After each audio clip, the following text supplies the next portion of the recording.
అందరికీ శరణార్థి. నేను మీ దేవిని. నేను ఈరోజు మా ఇంట్లో ఎల్లమ్మ తల్లికి పూజ చేస్తున్నాను. దూదితోని వస్త్రం అనేది చేస్తున్నాను. ఈ వస్త్రం అనేది కొద్దిగా పసుపు కుంకుమ,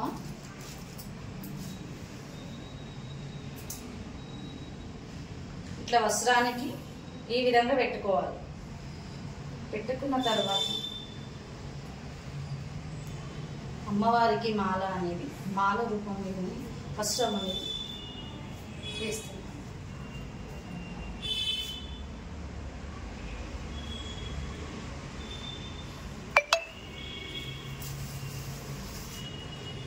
ఇది పూల మాల వస్త్రంతో పాటు పూల దండ కూడా వేస్తున్నాము.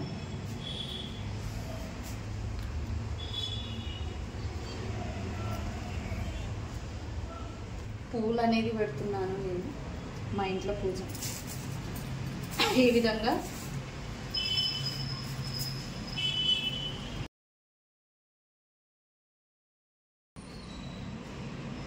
ఈ దీపానికి ప్రమిదకి బొట్లు పెట్టాలి.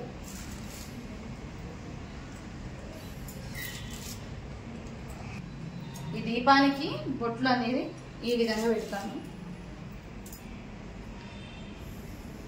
గద్దె మీద ఒక బండారు అనేది పసుపు అనేది చల్లుతుంది.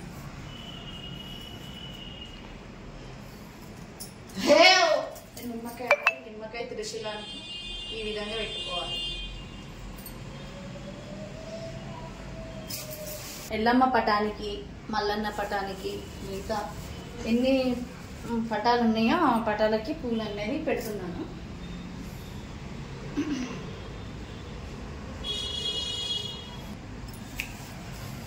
అమ్మవారికి పూలు పెట్టిన తర్వాత దీపం పెడతాను.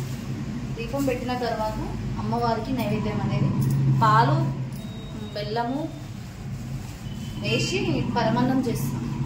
ఆ పరమాన్నం అనేది పెడతాం.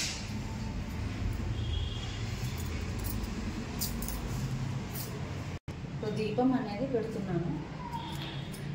దూది అనేది ఇట్లా తీసుకొని ఈ విధంగా పెడితే ఒక 2 రోజుల దాకా దీపం అనేది మంచిగా ఉంటుంది. పత్తి అనేది దూది ఈ విధంగా చేసుకొని ఈ విధంగా పెట్టాలి.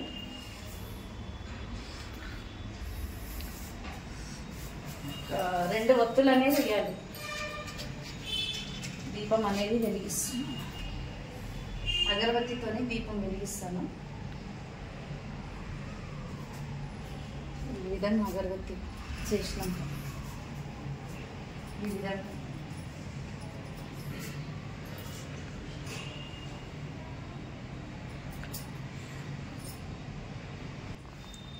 ఇది మట్టి కుండ, అమ్మవారిది చల్లటి కుండ అంటారు. ఇది దీంట్లో వాటర్ వేసి నీళ్ళు వేసి బెల్లం వేస్తే నీళ్ళల్లో బెల్లం వేసి ఈ కుండకు అనేది ఇంత పసుపు రుద్ది కొంచెం బొట్లు పెట్టి దాంట్లో నీళ్ళు వేసి బెల్లం వేసి ఇక్కడ గద్దె మీద ఎల్లమ్మకి పెడతాను. అమ్మవారికి పానకం, బెల్లం పానకం ఎల్లమ్మకి. ఇది మట్టి కుండ. దీనికి ఇంత కొద్దిగా పసుపు రాసి ఒక 5 బొట్లు పెట్టాలి. మనం కుండ చుట్టూ కూడా బొట్లు పెట్టుకోవచ్చు. ఒక 5 బొట్లు మాత్రం పెట్టాలి. కుండ చుట్టూ బొట్లు పెట్టుకుంటే బాగుంటుంది. ఇంకా నీళ్ళు దీంట్లో బెల్లం వేసి చల్లటి కుండ అన్నట్టు అమ్మవారికి ఎల్లమ్మ తల్లికి. ఇది మామూలుగా అందరి ఇళ్ళల్లో పెట్టుకుంటారు. ఇది కళ్ళు పోస్తే ఇంకా మంచిది. కళ్ళు వీలు కాని వాళ్ళు బెల్లం పానకం పోసి పెట్టుకోవచ్చు ఎల్లమ్మ తల్లికి. ఇది ఎల్లమ్మ తల్లిది చల్లటి ఘటం. ఇది ఈ కుండల అనేది పానకము ఎప్పటికీ అమ్మవారి గద్దె మీద ఉండాలి. అమ్మవారికి ఎల్లమ్మ తల్లికి చల్లగా మనం ఎప్పుడైతే గంగ అనేది గద్దె మీద పక్కకు ఉండాలి. వీలైన వాళ్ళు కళ్ళు పోసుకుంటారు. వీలు కాని వాళ్ళు బెల్లం వేసి కొన్ని నీళ్ళు వేసి పెట్టుకోవచ్చు. ఇది ఎప్పుడు మనము మార్చుతుండాలి. ఈ నీళ్ళు అనేది ఘటం అనేది వాళ్ళు వారానికి మారుస్తారు, లేదంటే 2 రోజులకు మారుస్తారు. కానీ మార్చి మళ్ళీ ఇదే విధంగా మళ్ళీ పసుపు రుద్ది బొట్లు పెట్టి ఈ కళ్ళు కానీ బెల్లం పానకం కానీ పోసి పెట్టాలి. ఈ విధంగానే చల్లటి కుండ ఇది.